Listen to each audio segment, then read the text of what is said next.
Hello everyone, मैं हूं किरण शाहपुरी और ये है आप लोगों के लिए कमिंग वीक का साप्ताहिक राशिफल। ये 16 अगस्त से लेकर 22 अगस्त तक की आपकी टैरो रीडिंग्स हैं, टैरो प्रेडिक्शंस हैं। और सबसे पहले अगर अभी तक आपने इस चैनल को नहीं सब्सक्राइब किया तो प्लीज़ लाइक, शेयर और सब्सक्राइब करें। इसके साथ साथ अगर आप डेली टैरो रीडिंग में इंटरेस्टेड हैं तो आप मेरा इंस्टा पेज भी विज़िट कर सकते हैं, जिसका लिंक आपको नीचे डिस्क्रिप्शन बॉक्स में मिल जाएगा।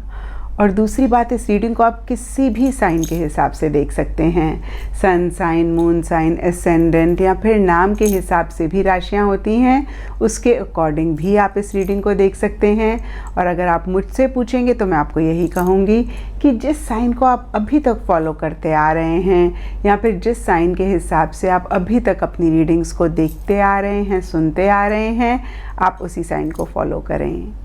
तो चलिए जी, शुरू करते हैं कमिंग वीक का साप्ताहिक राशिफल। तो चलिए लियोज, आप लोगों के लिए देखें कि कमिंग वीक क्या लेकर आ रहा है, क्या एनर्जीज हैं। तो आप लोगों के लिए प्रोफेशनल फ्रंट के लिए कार्ड्स हैं 4 of wands reverse and universe. तो देखिए, 4 ऑफ वॉन्ड्स का कार्ड बहुत ही पॉजिटिव कार्ड माना जाता है टैरो में। ये सेलिब्रेशन की बात करता है, रीयूनियन की बात करता है, गेट टुगेदर की बात करता है, टीम वर्क में काम करने की बात करता है, सोशलाइज करने की बात करता है, हैप्पी मोमेंट्स की बात करता है, पॉजिटिव चेंजेस की बात करता है। और आप लोगों के लिए ये कार्ड रिवर्स है, तो इन्हीं सब चीज़ों से रिलेटेड छोटे मोटे इश्यूज भी इस वीक रहते हुए दिख रहे हैं। कुछ लोगों के लिए हो सकता है कि change of job, change of location, change of project या फिर किसी भी तरीके के चेंजेस आप चाह रहे हैं, या फिर ये चेंजेस आ रहे हैं और इससे रिलेटेड कुछ मसले हैं। कुछ लोगों के लिए हो सकता है कि इन्हीं चेंजेस से रिलेटेड कुछ प्लानिंग चल रही है, डिस्कशंस चल रहा है। और देखिए, कुछ लोगों के लिए हो सकता है कि टीम वर्क में आप काम करना चाह रहे हैं और उसी से ही रिलेटेड कुछ मसले, कुछ इश्यूज रह रहे हैं। नीचे देखिए, यूनिवर्स का कार्ड कहता है कि जो भी हो रहा है यूनिवर्स की तरफ से आपको बहुत एक सपोर्ट मिल रहा है, डेस्टिनी आपको फेवर कर रही है, लक आपका साथ दे रहा है। और देखिए, जब ऐसी एनर्जीज होती हैं तो छोटे मोटे इश्यूज तो बहुत आसानी से हम ओवरकम कर लेते हैं। तो ओवरऑल प्रोफेशनल फ्रंट के लिए अच्छी एनर्जीज दिख रही हैं। और कुछ लोगों के लिए हो सकता है कि आप अपने वर्क को इंटरनेशनल लेकर जाना चाहते हैं, ग्लोबल करना चाहते हैं और उससे ही रिलेटेड एक प्लानिंग चल रही है। कुछ लोगों के लिए हो सकता है कि आप out of the country travel करना चाह रहे हैं या फिर आउट ऑफ कंट्री रीलोकेट करना चाह रहे हैं, या तो अगेन ऐसा हो रहा है या फिर उससे रिलेटेड किसी भी लेवल पे एक डिस्कशंस, एक प्लानिंग चल रही है। एंड पर्सनल फ्रंट के लिए आप लोगों के लिए कार्ड्स हैं S of swords and shadow. देखिए, ये कार्ड्स कहते हैं कि पीछे पर्सनल फ्रंट से रिलेटेड अगर किसी चीज़ को लेके आप बहुत इमोशनल हो रहे थे, बहुत सेंटिमेंटल हो रहे थे, बहुत कंफ्यूज्ड भी हो रहे थे, आपको समझ नहीं आ रहा था कि कैसे आप चीज़ों को डील करें, कैसे आप आगे बढ़ें, तो कहीं उसी से ही रिलेटेड या इन जनरल भी एक क्लैरिटी या तो आप लाना चाह रहे हैं या फिर एक क्लैरिटी आ रही है।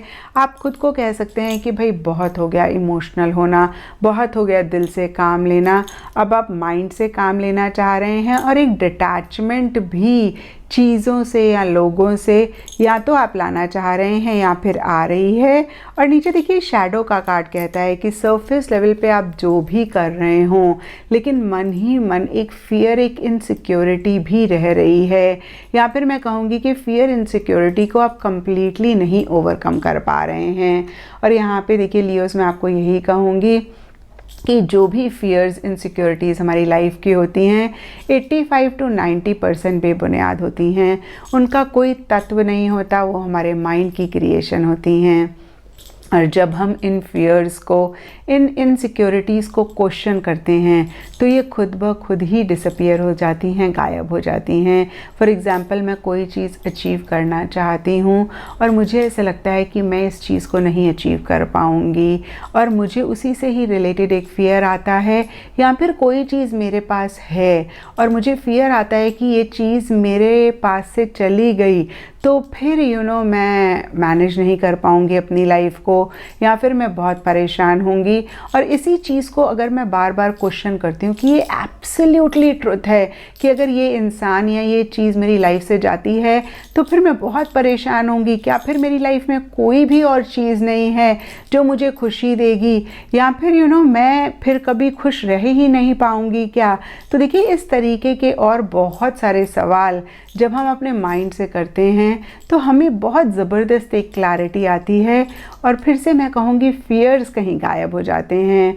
तो ज़रूर जिस भी चीज़ को लेके आप एक डर महसूस कर रहे हैं, उसी चीज़ से रिलेटेड अपने माइंड से क्वेश्चन आप ज़रूर करें, क्योंकि ये तो मैंने आपको सिर्फ एग्जांपल दिया है।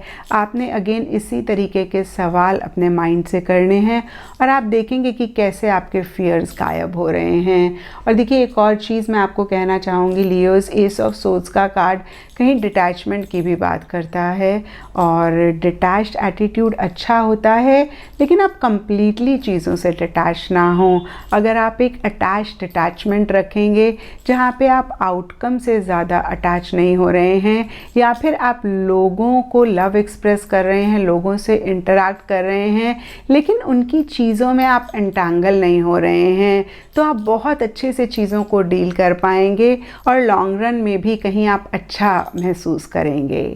एंड गाइडेंस से आप लोगों के लिए कार्ड है चूजिंग योर पाथ, और ये कार्ड कहता है ऑल इज़ पॉसिबल। तो देखिए, जो मैंने आपको अभी कहा वही ये कार्ड भी आपको मैसेज दे रहा है कि सब कुछ जो आप चाहते हैं वो पॉसिबल है। होता क्या है ना कि जो हम अपने आप को कहते हैं या फिर जिस भी चीज़ में हम विश्वास रखते हैं वही चीज़ को हम पा पाते हैं, वही चीज़ हमारी लाइफ में भी आती है। एंथोनी रॉबिन्स की एक बुक है जिसमें वो बहुत क्लियरली लिखते हैं, if you think you can और if you think you can't, दोनों ही तरीके से आप बिल्कुल सही हैं। अगर आप सोचते हैं कि भाई इस चीज़ को आप पा सकते हैं, या फिर आप सोचते हैं कि इस चीज़ को आप नहीं पा सकते हैं, दोनों ही सिनेरियो में आप एब्सोल्युटली ठीक हैं, क्योंकि जो आप सोचेंगे वही आपकी लाइफ में आएगा। तो देखिए, अगर जो भी आप पाना चाहते हैं उससे रिलेटेड आपका थॉट प्रोसेस होगा कि ये पॉसिबल है, इस चीज़ को आप पा सकते हैं, तो डेफिनेटली आप उसको पाएंगे। और कार्ड भी आपको मैसेज दे रहा है कि आप इसी थॉट प्रोसेस में रहें। एंड एस्ट्रोलॉजी से आप लोगों के लिए पाइसेस साइन का कार्ड है। इसके हिसाब से येलो कलर इस वीक आप लोगों के लिए लकी रह सकता है, एंड सिग्निफिकेंट डे आप लोगों के लिए होगा थर्सडे। तो ये था लियोज़ आप लोगों के लिए कमिंग वीक का साप्ताहिक राशिफल, और नीचे मुझे कमेंट सेक्शन पे ज़रूर बताएं कि ये कितना आपके साथ रेजोनेट किया, कितना आप कनेक्ट कर पाए।